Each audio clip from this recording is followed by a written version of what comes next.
there are people who play it who are immature. So I also receive messages that are outrageous and childish sometimes. It's funny. Yeah, because some of them are literally 10 years old.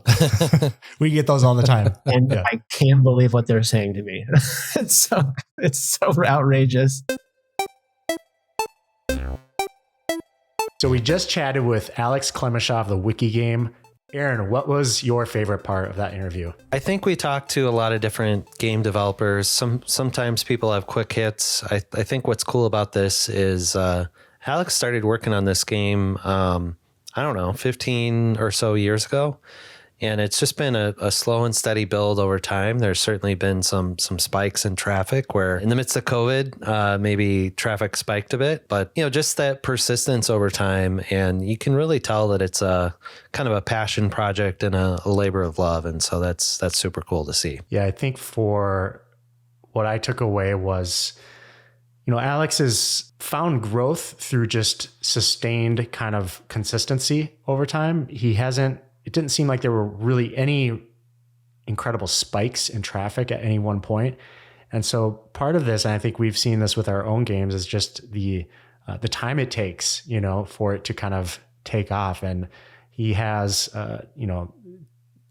60,000 users a month hitting that site, which is pretty incredible, and a very successful game in its own right. So, but just his own passion for development, passion for creating and keeping at it is something that I have a takeaway from. So with that, let's go chat with Alex. All right, welcome to the Hey Good Game podcast, where we chat with the creators of your favorite brainy games that you secretly play in the cracks of your day. I'm Nate Cadillac, and I'm here with my co-host Aaron Cardell. And today we're extremely excited to speak with Alex Clemesha, the creator of the Wiki Game. Thanks for being here, Alex. Thank you for having me. Well, we usually like to kick things off with just a simple question, but what is your favorite game to play? I guess I'll just go right into an admission, is that I don't play tons of games, but I used to be obsessive with kind of Nintendo games as a kid, and I always liked little computer games. So I always liked just messing with kind of technology and just kind of tinkering with simple games. I never got into the complex games. It was just so I was always into a simple game and kind of more how does it work? So that's kind of how I approach games. And I approached it. And with a Wiki Game, I got into writing a game because I just loved Wikipedia. So I just wanted to find a way to spend more time on Wikipedia and just go to more articles. When I first found Wikipedia, I was like, wow, this is an incredible resource. So to gamify exploring Wikipedia was the motivation. Now on timing so to dive right into the Wiki Game on timing, I think you started this in, what was it, around 2020 or was it before that? Oh, the Wiki Game? Yeah. No, it was actually, the first cut, so to speak, was a long time ago, probably over 12, 13, 14 years ago. Oh, wow. That's quite a history. Yeah, it actually has a lot of history, and it's been quite popular since 2010, where it did get featured on certain blogs and Reddit and stuff, where even early on, it was a good amount of traffic, and it never got giant, but there's been a steady amount of players, in the tens of thousands per month. It's kind of been like that for years. That's a very rough estimate, and it goes up and down based on if it gets linked on social media sites or Reddit or YouTube and stuff like that. But yeah, so pre-2010 was when I first started on it. Right on. Yeah, no, I thought somehow I had in my head maybe it was a kind of inspired by COVID or COVID obsession kind of thing. Or did it take off in a bigger way during COVID, or am I just making stuff up? No, you aren't making stuff up. And I bet you saw my pinned tweet on Twitter, on X. During COVID, Wiki Game saw a large spike. It was so undeniable. People were just stuck at home and wow, people were playing web games. Yeah.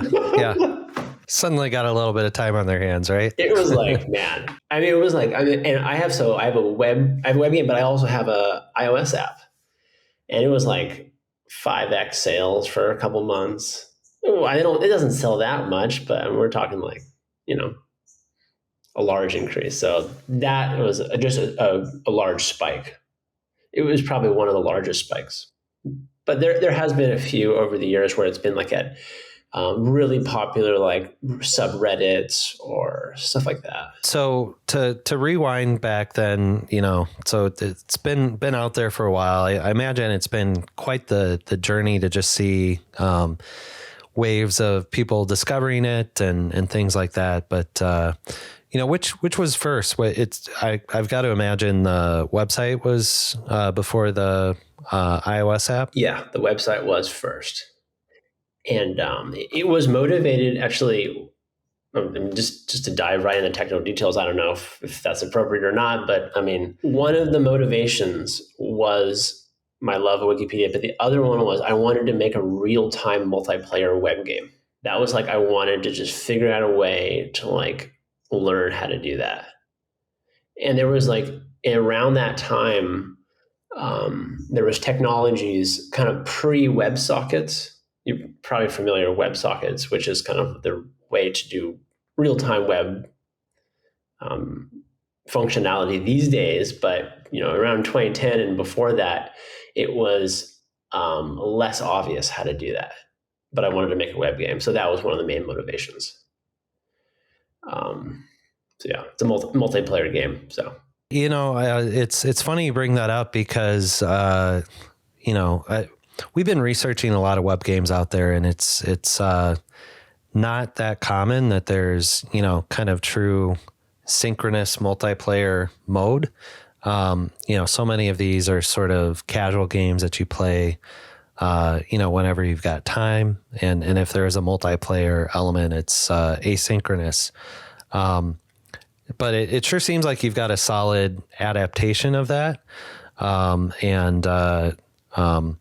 I guess my question on that would be, as other game designers are thinking about just sort of that synchronous versus asynchronous approach, do you ever find it's hard for like, are people playing at all times of the day, so therefore there's always sort of like somebody I'm competing against, or is it a challenge to like kind of go back to single player mode then, or just tell us what some of your takeaways are from sort of the live synchronous play? I absolutely experienced that. Yeah. So for a multiplayer game, if no one's there, then it seems quite empty. But in terms of like, yes, I guess I'll just bounce around. But like, I mean, one thing that I learned about people and their motivations with games is they like to play relative to other people. They often, I mean, this is a broad statement, and every broad statement is false in a lot of ways, but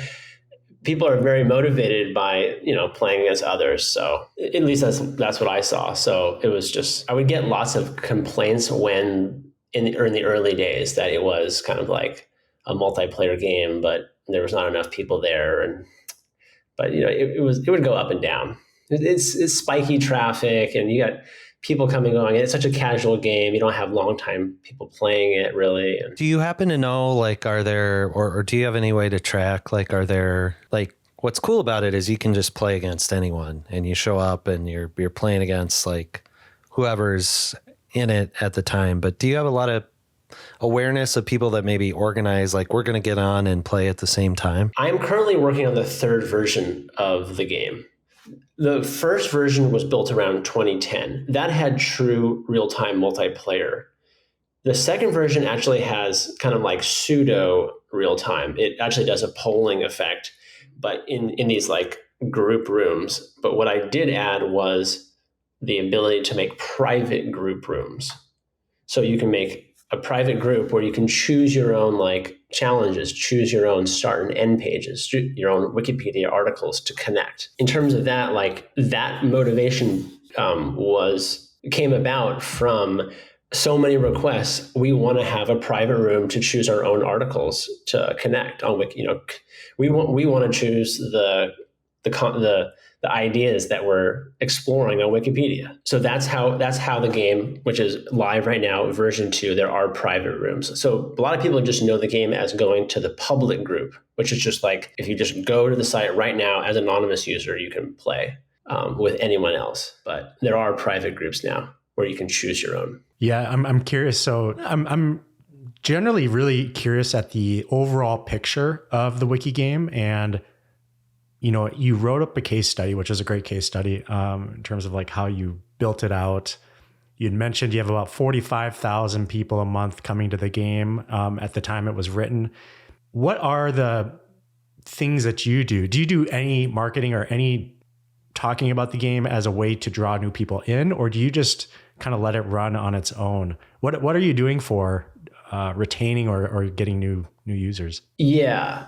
It's like I have thought a lot about that to get more users, but if I'm being honest, I have done almost nothing, which I guess is a good thing because it has spread like semi-virally. I mean, it's not super popular, but it's all organic. It's all either spread via social media or probably, like from what I can see from analytics, Reddit and some popular game blogs and just Google searches. I mean, the concept of the Wiki Game is a concept that's kind of like in the culture.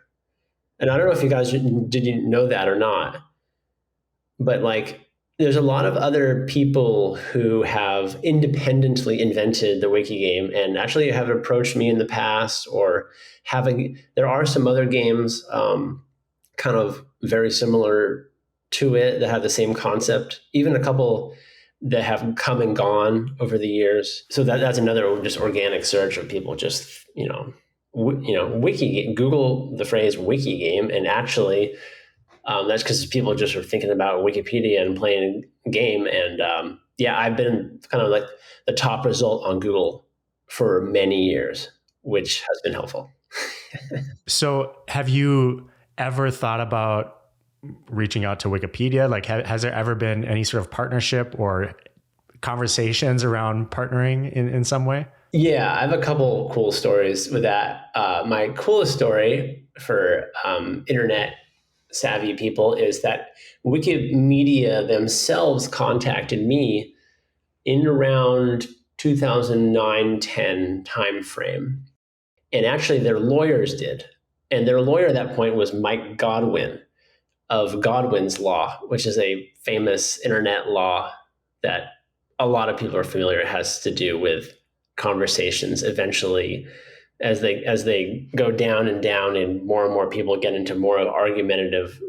As arguments get worse and worse on the internet, someone inevitably mentions like Hitler or the Nazis. It's ridiculous, but kind of famous internet. So anyways, that's Mike Godwin, and he was the lawyer of Wikimedia, and they actually contacted me years ago. We had a nice talk. And at that point, I actually was running off the domain name wikipediagame.com, which breaks their trademark on that. So they were nice about it. But they asked, can you move over to the word wiki? But they were like, we play this game internally at Wikimedia, and which was like so awesome to hear. But just can you not use the word Wikipedia in your branding? That's pretty amazing. I wasn't sure which direction that was going to go when you get contacted by someone's lawyer first. Usually, it was like, at first it was like, it was wonderful. I mean, they were like, we play it internally, and so that was like 12, 13 years ago probably. And fast forward many years, I've been contacted with some people from Wikimedia themselves. And just about 4 months ago, I was contacted by one of the head of branding, maybe. I'm not exactly sure his role, but they use the Wiki Game in a Wikipedia meetup, like as just for hundreds of people. And that was just like maybe 4 months ago. It was in August. So yeah. And so that kind of stuff is like, that's just gold for a labor of love to have them do that. It's just like, it's awesome. So yeah, they've been pretty positive. Yeah. Have you ever been approached about, acquiring or, yeah, I'm kind of curious, like how this plays a role in your life, financially, or if at all. Is this something that supports you a little bit, or? No, it's not at that level. I do make money off of it. The app sales, and I use it as a resume piece over the years. So kind of like one step removed.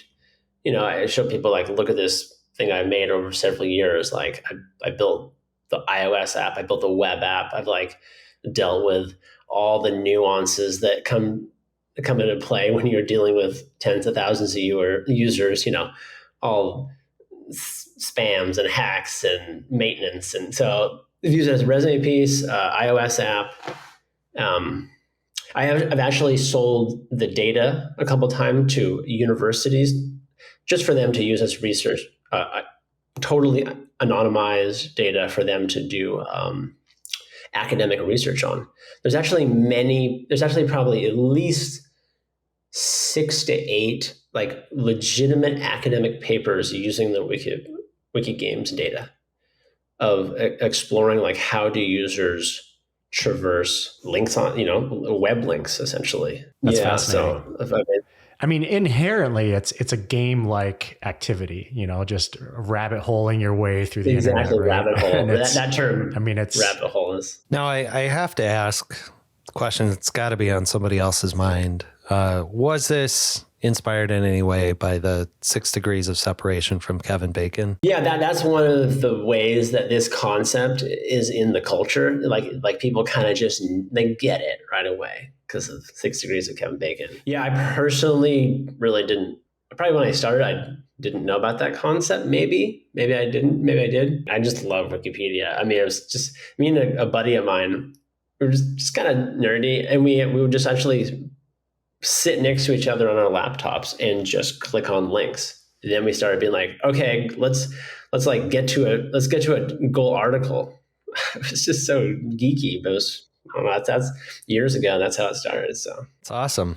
Well, it's fun that a fun off the cuff hobby is evolved into something much more than that. You mentioned a little bit about the business side. You certainly make money on the apps, but I noticed from a business perspective, it doesn't appear that you have ads on the web game, and I was wondering if I'm sure that was an intentional decision, but can you tell us more about your thoughts on that? I mean, yeah, I have pretty strong feelings about. I just don't like ads, and I just feel like this game is based around exploring Wikipedia. And, even though the content of Wikipedia is owned by everyone, the license is permissive such that you can do anything you want with it, essentially. I just felt like it was just not right to go to a certain level of commercialization. I've obviously kind of hovered around it. You could pay for the app. And I do have some future plans where I would have some premium features. But just ads, I just could never. And I've been asked that. I've been contacted by ad agencies.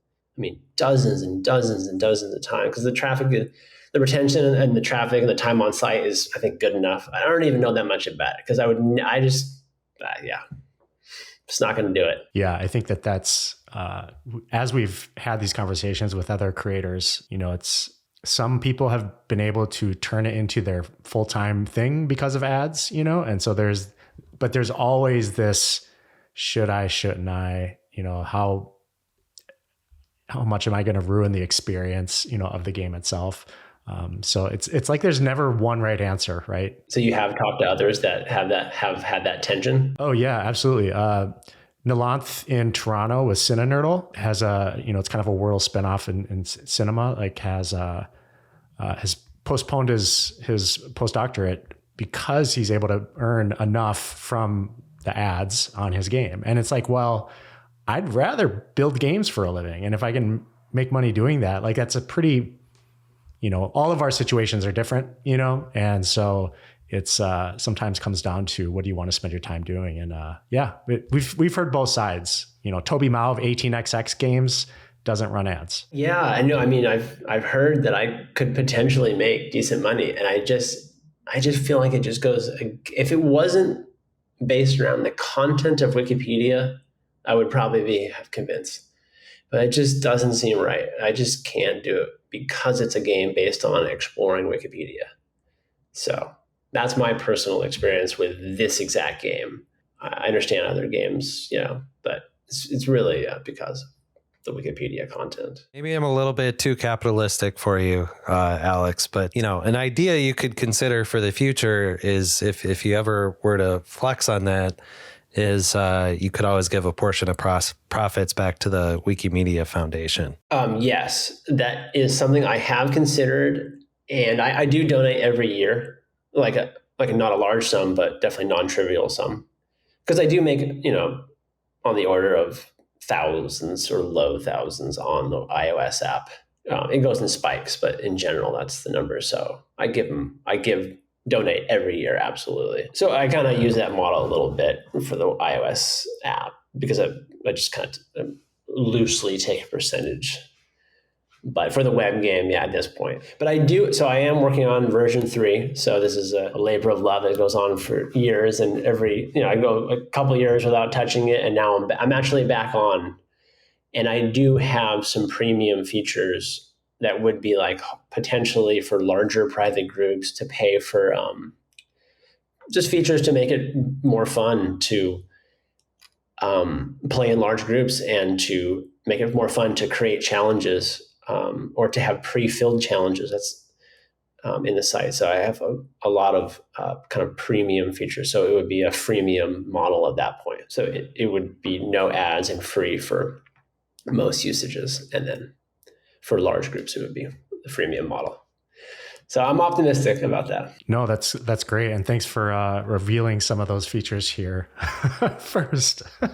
I'm just curious about the timeline. So you built the game in 2010, web-based game. What year did you start coming out with native apps? How long did it take you to go to that? Maybe the web game started in its first version is around 2008, but it was just like not really, no one used it. It didn't really work. So it was around 2011 where the iOS app came out. So it was only a couple of years after. And it was really like, it's because at that point, the web game didn't have that much traffic, but there was a little bit of people using it. I mean, pretty low numbers, but I knew I wanted to get experience building an iOS app. So it was only a couple of years later. And it was around the same time frame, like the 2010 frame was when people actually started using the web game, and I built the iOS app, which I worked with a friend of mine and a designer. So it didn't really take that long to build the iOS app because I'd already thought about the concept of the web game. I just had to learn like iOS programming, which took like a year. We do tend to ask some questions you don't have to answer, but any, in terms of downloads or anything, like have you seen, I'm kind of curious, like in terms of downloads, how many downloads do you have of your app? Yeah, the iOS app? Yeah. The iOS app is still a paid app, which if you know anything about iOS apps, people don't pay for apps in general. The freemium model wins. So my download counts are in the low hundreds per month in general, unless I see big spikes. So it can be like 300, 200, 400, 500, and sometimes I see 1,000. So it's a modest amount, but it's still like $1.99. So it's incredible, really. I mean, like I haven't actually done much the iOS app in many years, which is like incredible. Like this thing is just people still keep playing it, and it's still it's pretty low numbers, but that's just because the model right now it's a paid app. I am in the camp, just for the record, I would love to see an updated version of your app. An updated version of your app. I just know that on my screen, it doesn't fill the entire viewer, and so I'd love to see it updated. So V3. That's the thing about like a side project that is a labor of love. Like, man, I wish I could do more. Totally. I actually started doing a native app 2 years ago, and I just got pulled away by other work, by my day job and stuff. So I've made attempts, and the current version of the web game is built in a way that there is a generic JSON API. So it's not coupled to the web app and done intentionally. So the iOS version, when I update it, would just be able to use the same backend. So making slow progress, but man, it needs some love. Yeah. Well, I'm sure we'll have more questions on the game itself in a minute, but we kind of dove pretty quickly into the game, and you mentioned that this is a side project for you. Would love to hear just more of kind of what you do on a day-to-day basis, maybe both professionally and personally. Yeah, professionally, I just web and mobile development for a long time now, probably almost 20 years. A lot of like dynamic websites, like React based, Python backends, and my expertise these days is actually iOS apps. So I'm currently employed as like a lead iOS developer, doing as an independent consultant. But yeah, currently doing iOS, and in the past a lot of Python and React. I'm curious, maybe just you mentioned you're an independent contractor. So one of the games I wrote, like back in 2008 timeframe, like it would sometimes be a source of leads for other people that maybe wanted something built. I'm curious, do you get a lot of leads from people asking for dev help based on their first discovering the Wiki game? I do get some leads, but I have been quite picky just because I already have work that I kind of like. And, if you've done like development, like working with inexperienced people can be quite difficult because they don't know the complexity of things. They're so used to these modern apps that are built by teams of dozens or hundreds, and they work so well. And it's just the disconnect. In my experience, you could maybe get lucky. So yeah. So I say no a lot, essentially. And totally get that. When did you start programming in the first place? Around 2000, so probably about 20 years ago in college. I was actually a physics major, computational physics, but I just liked learning stuff. I wasn't going to be like a physicist or anything. I just thought, I don't know, I just like learning stuff. I guess this is why I like Wikipedia. It's like learning stuff. So I was a physics major, but I just programming was the way to make money. So it was in college. And so I just started dabbling then. And it was I just love the concept of the internet. And I mean, it's just absolutely incredible when you think about it. It's just the power. I mean, just like, what are we doing right now? Like we met each other internet, like what is Wikipedia? It's just, I don't know. I just love the internet. I mean, even though the internet is a total mess, like compared to like Wikipedia with every other site on planet Earth, it's like the internet is a mess. It's also just so fascinating. So I just get interested in like internet technology and stuff like that a long time ago.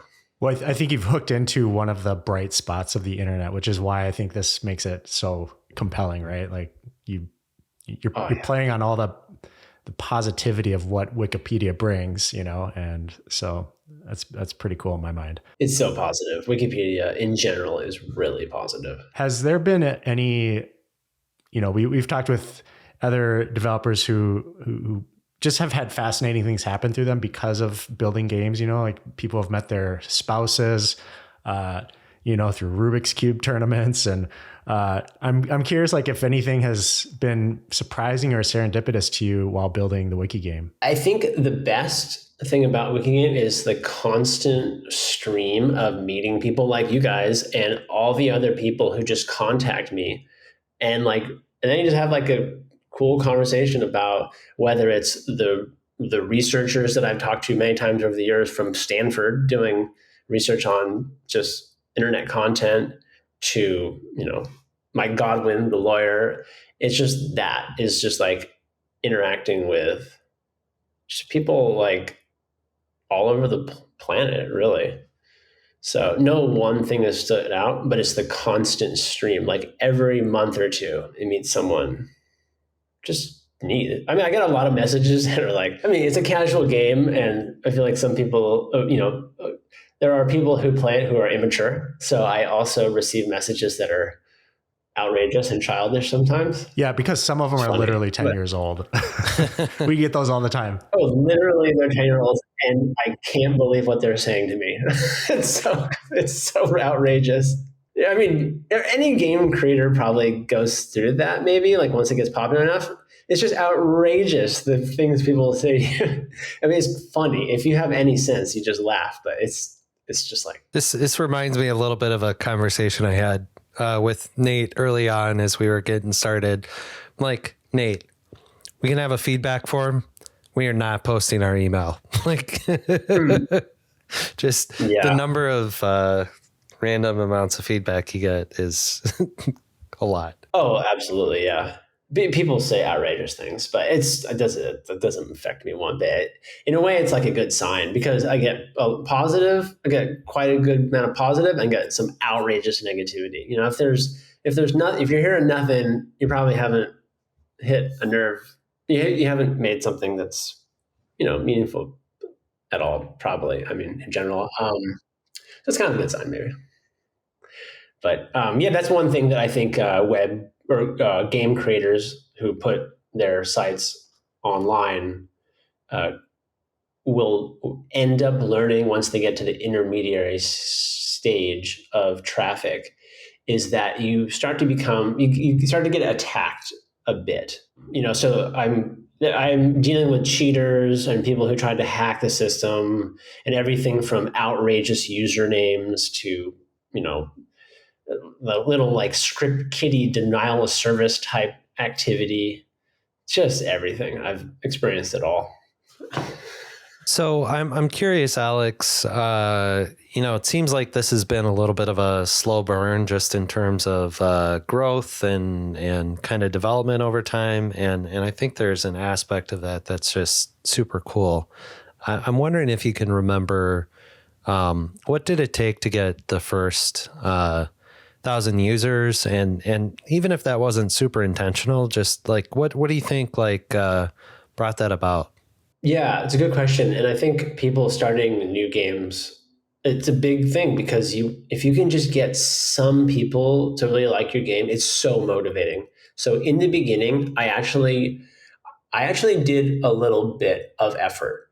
Like I would maybe I went to like some meetups, like developer meetups where I would do talks on the Wiki Game about the technology. So that was one way I could just just talk to people about the game, just to get some people playing it. Because at the beginning, you just need some people to play your game to motivate you.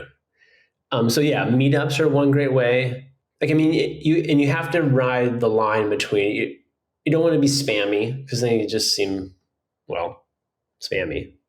But yeah, marketing yourself in ways that are kind of give back, and I found my way of doing that was to talk about the technology that I was using. So I was using like real time web technology. I was using like the Django web framework. I was using like a Redis key value store. So I would talk about it in different ways. Like, oh, I did it this way. I used these patterns to build this feature. Like this is how I think actually several years ago I did actually write a couple blog posts about the details of how I use certain technologies. So that was one way to just get the game out, was through like developer communities. And maybe that's just because the game is a little geekier. So maybe that worked a little bit. I'm not sure. I think there is a common thread we've heard from other game developers, or even just that we see in a lot of the forums, where that is kind of a first place that people reach out to, whether it's developer forums or Hacker News or a certain subreddit. A lot of times that's sort of you get enough people talking about it, and maybe they are, for whatever reason, a little more geeky in nature. Things like that take off. Exactly. Subreddits and Hacker News were some of my very early feedback. Absolutely. The subreddits and Hacker News were some of the very early kind of little bumps in traffic, and people really like giving me feedback that was legit, not just like, oh, it's fun or nothing. So, yeah. it's a good source. Looking back, would you have done anything differently? Either in the promotion of it or, anything along those lines in the early stages? I guess nothing comes to mind, but I guess I would have done everything differently.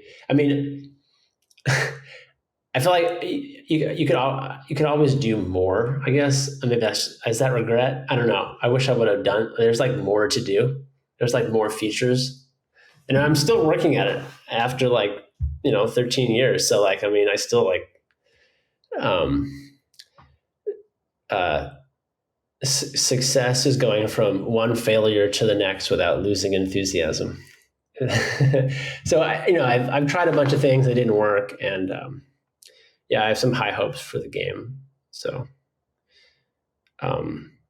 that's nothing I would do differently. It's just like, it definitely takes a lot of work to, so just keep motivated. Are there any analytics you're able to share in terms of just usage on the site, number of visitors per month or daily active users or anything like that? Yeah, I'm usually pretty open about that. So I always am open about that.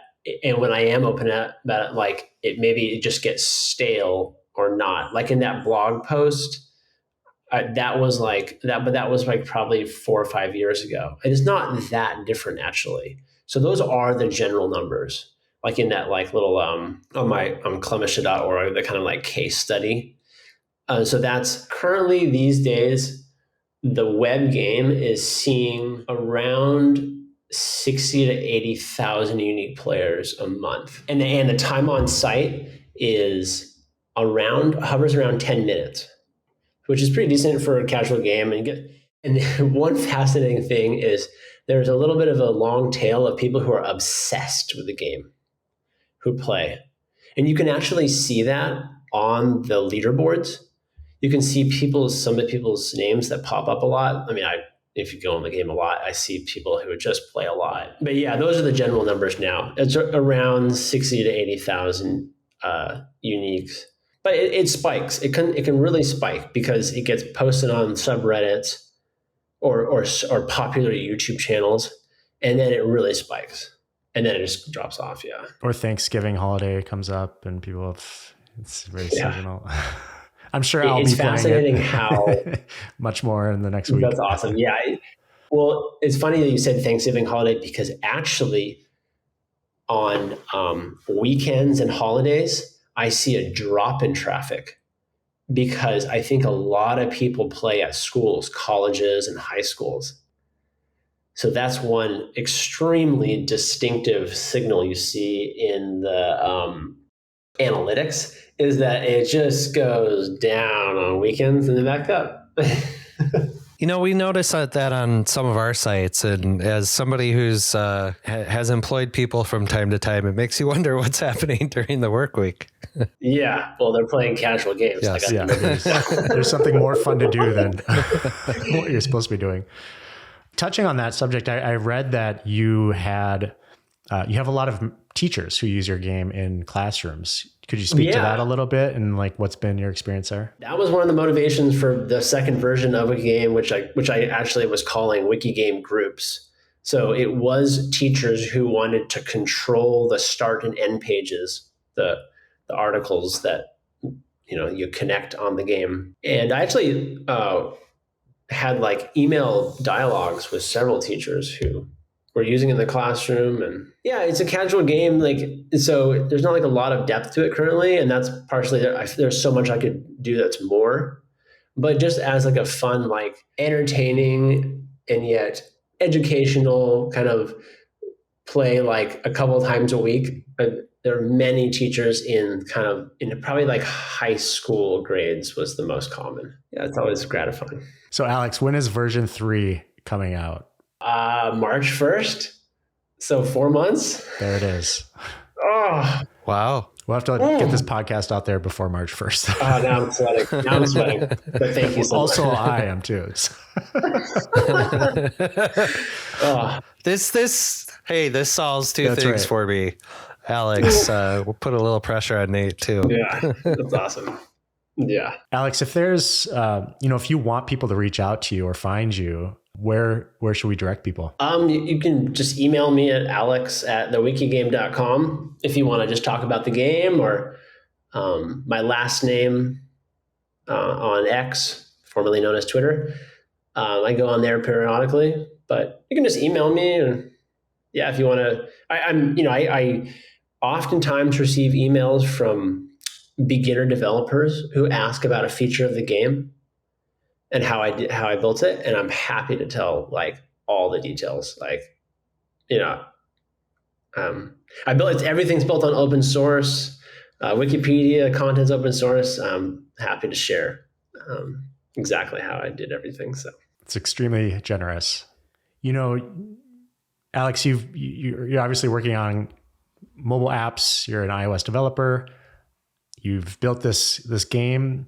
Do you think about validating ideas, and do you have a process for validating what might work if you were starting something new today? The internet is so vast that if you, and this is my just personal opinion, that I'm convinced that all you have to do is just look into the right sub communities to look to like what are the geeks doing? What are the, don't build another Candy Crush or whatever thing that's already been done. That's all. I know Candy Crush is an older game, but just try to look for like just a niche new idea, or just sub communities. Yeah, I would say that would be a way to just validate, like see what people are talking about in general, or just, so yeah.